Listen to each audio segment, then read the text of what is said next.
So when you said you're smarter than your parents, which aspect of theirs you think is dumb?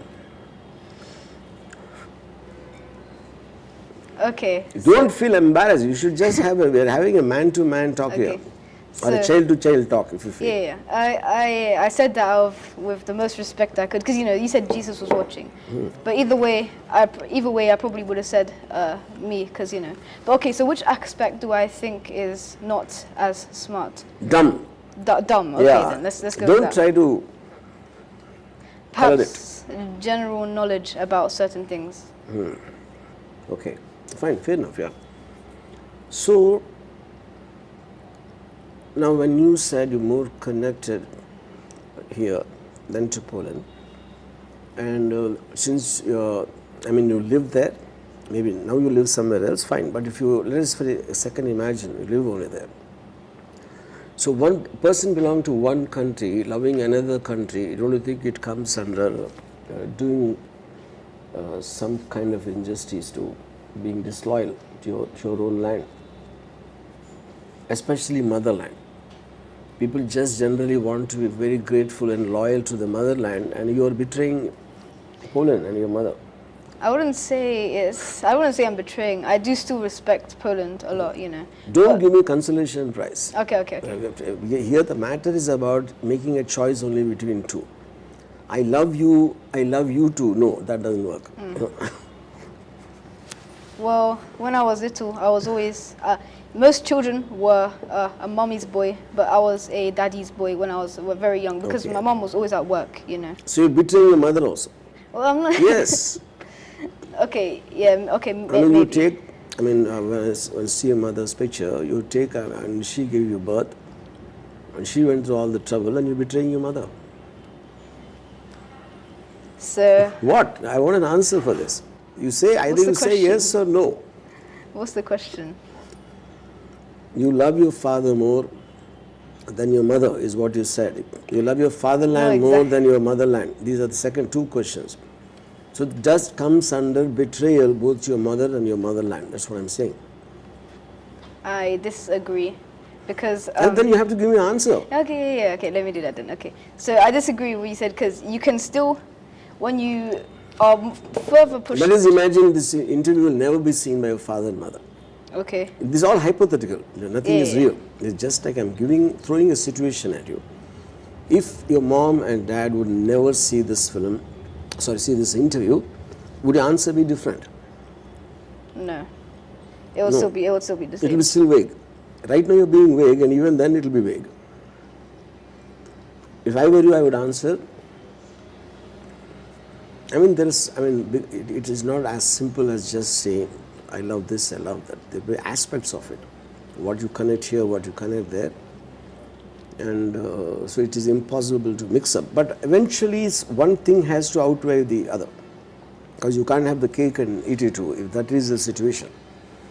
Then it's also a question of what does it mean saying that I love my country? So what do you think is a country? Is my country? Well, since I was raised in England, I don't want to betray both of my parents, but sadly I am. I'd say England, because because I was brought up there. Yeah. So that is being smart, because it's not about the country, to your sensibility, to your objectives, whatever you decided, which place suits you the most. So for example, a lot of Indians go and settle in UK and USA. I don't think it's a question of they love the country or not. I think it's a question of what works for them best where. They might go to Timbuktu also if something is better there. Okay, now in terms of do you love your parents because of the persons they are, or is it because they gave you birth and they took care of you when you were an infant or a baby or whatever it is? Is it the... So if you do you love them for that, or actually the kind of people they are keeping you out of the equation?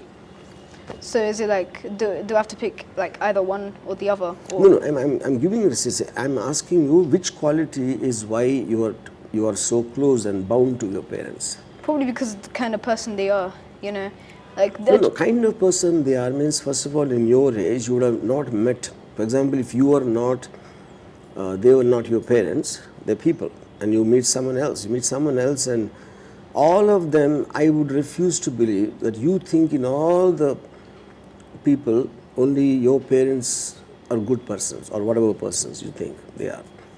So the emotional bond that they took care of you with so much of love and thing, that should be the main factor why you would be have an emotional bond towards them, isn't it? Yeah, that's true. But like a child, let's say I'm a completely different child. Eventually any human being is being taken care of by the parents at the end of the day. Taken care is nothing but giving love and caring and feeding and giving him a good life, right? So that is the reason you love them. Right? That means you're just being selfish because they're doing good for you, you love them. And what if your father used to all the time beats you up and your mother doesn't care about you? Then even though they gave you birth, will you still love them? Yes. No. Then it defeats the purpose. Just now you already agreed that because of the love and care, I love them. And I said when they don't give that, how can you love them even in spite of that?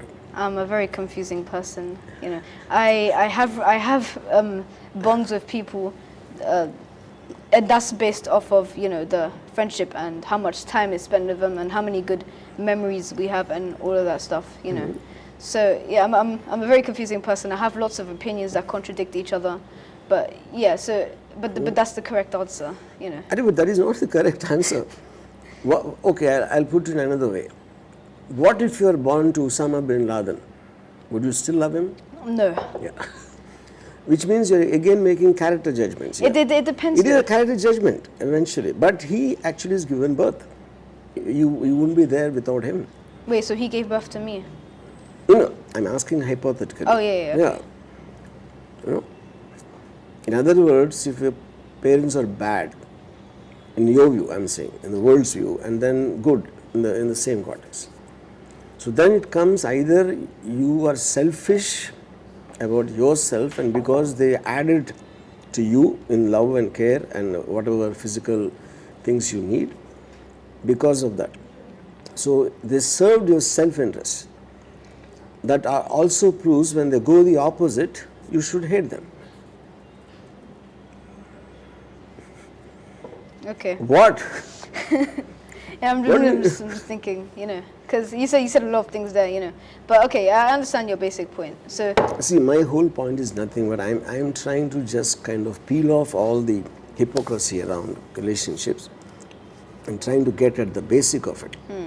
Your eventual love can be just your thing. I like it. Okay, fine. I don't need to answer for that. Why I like it, Because the point of the obligation is not there because your parents did not have you in particular. Yeah.